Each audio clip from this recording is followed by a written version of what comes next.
আমি এর আগে অনেক পমফ্রেট মাছের রেসিপি দেখিয়েছি, কিন্তু আমরা হলাম মাছে ভাতে বাঙালি।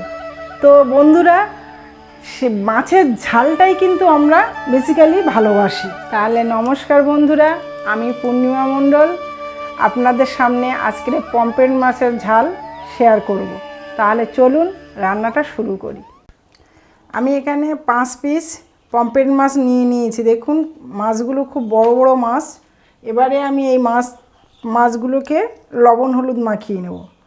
প্রথমে আমি হলুদ দিয়ে দিলাম পরিমাণ মতো, এবারে লবণ দিয়ে দিলাম।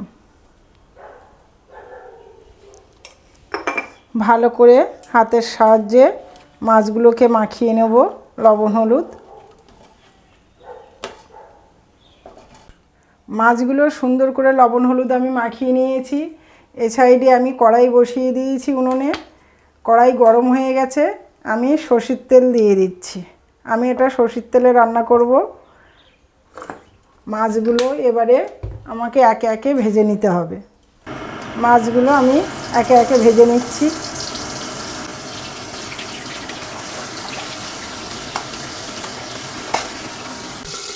মাছ ভাজতে ভাজতে আমার মশলাটা করে নিতে হবে। এখানে আমি লঙ্কা, এটা কিন্তু ধানি লঙ্কা, আপনারা চেনেন কি না জানি না। এই ধানি লঙ্কা কিন্তু প্রচণ্ড ঝাল। এখানে আমি 5টা 6টা ধানি লঙ্কা নিয়ে নিয়েছি।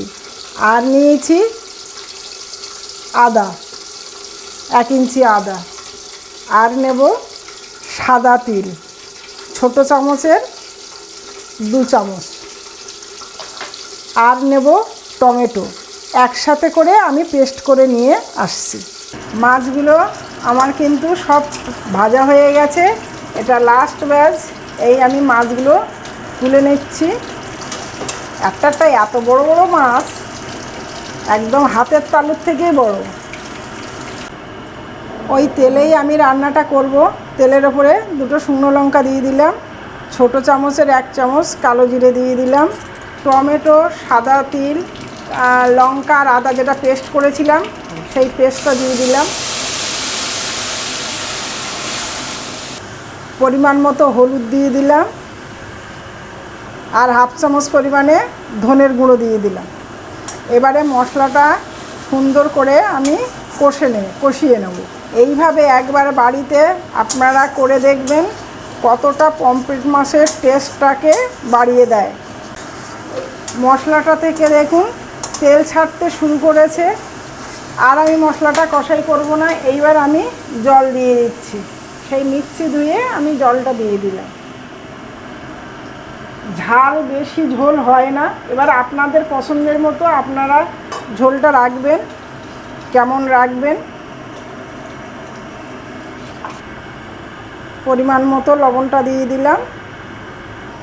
এবারে ঢেকে দেবো, একটু ফুটে উঠলে তারপরে মাছটা দেব। ঢাকনাটা খুলে দেখব, কারণ ফুটে উঠলেই বলেছি দেব। একদম পুরো ফুটছে। এইবারে আমি কিন্তু মাছগুলো দেব। মাছগুলো ঝোলে সব এবার আমি ছেড়ে দেব।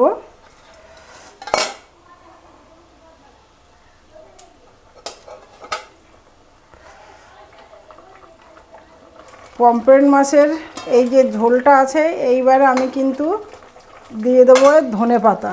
একটু ওপর থেকে ধনে পাতা দিয়ে দেবো। তো বন্ধুরা, এখনও পর্যন্ত আমার চ্যানেলটিকে যেসব বন্ধুরা সাবস্ক্রাইব করেননি তাদের কাছে অনুরোধ রইল আমার চ্যানেলটিকে সাবস্ক্রাইব করার জন্য এবং পাশে থাকা বেল আইকনটিকে প্রেস করে দেওয়ার জন্য। আমার কিন্তু এখানে পমফ্রেট মাছের ঝাল আমার কমপ্লিট হয়ে গেছে। বন্ধুরা, এরকম রান্না বাড়িতে খান সবাই মিলে আনন্দ করে। আর সুস্থ থাকুন, ভালো থাকুন। আমার ভিডিওটা দেখার জন্য আপনাদের অসংখ্য ধন্যবাদ।